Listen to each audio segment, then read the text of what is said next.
Hello, my name's Matthew. I work at ServiceByte, and today I'm going to be showing you how to use Keeper. The three things I'm going to be showing you today is how to log in, how to enter a password, and how to look at your vault. So let's jump right into it. So the first thing we're going to do is sign into Keeper. So to log into Keeper, you first open up your internet browser, such as Google Chrome, and go to the top right corner to see this icon here. You're going to click on it, enter your email address, and click Next. From here, you enter your password and click Login. When you see this little green dot here, that's how you know you signed in. As a note, nothing in Keeper will work until you log in. So when you start your day and open your browser, make sure you sign into the app that's in the upper right corner. So next part of this course is showing you how to add a password you already have into Keeper. So as an example, I'm going to be entering my LinkedIn account into Keeper. The way you do this is very simple. First, you hover over where it's asking for email or username and click the Keeper icon on the right. From here, you can simply click Create New Record. Then you enter in your username that is associated with the account and the password you have for it. When that's correct, all you have to do is click Save and Fill Record. This will automatically put in the credentials you just entered into Keeper and allow you to sign in.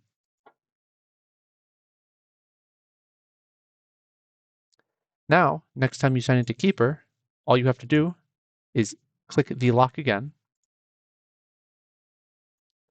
and hit Fill Record and sign in.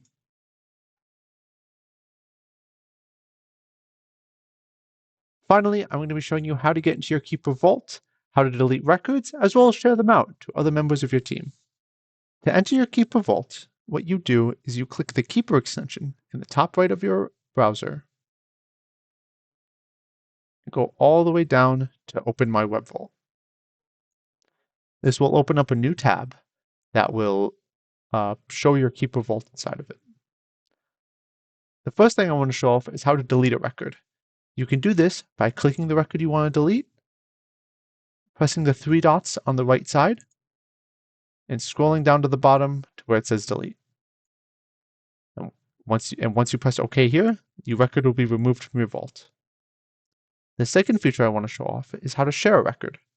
The way you do that is you click the record you want to share, click the share button, and enter the email address of the person you want to share it with. For example, I will do myself. Then you will click the permission you want to share to that person. We'll go over these very briefly. Can edit means they're able to edit the username, password, notes, or title of the record. Can share means they're able to share it with someone else. So for example, if I share it with you, you can then share it with your friend. Can edit and share has both those privileges. View only is neither of those privileges. They can only enter the password into Keepers, the sites that they're designated for. And transfer ownership means that they can this is their record now and they decide all these permissions. All these can be changed at any time with the exception of transfer ownership, which is a one-way street. When you're happy with it, just click Add and click Done. Any change that a shared user makes to a record will be updated in real time to your vault. Thank you for joining me today on showing how to use Keeper. If you have any questions, feel free to reach out to support@servicebyte.com, or if it's an emergency, feel free to give us a call at 914-362-1000. Thanks and enjoy the rest of your day.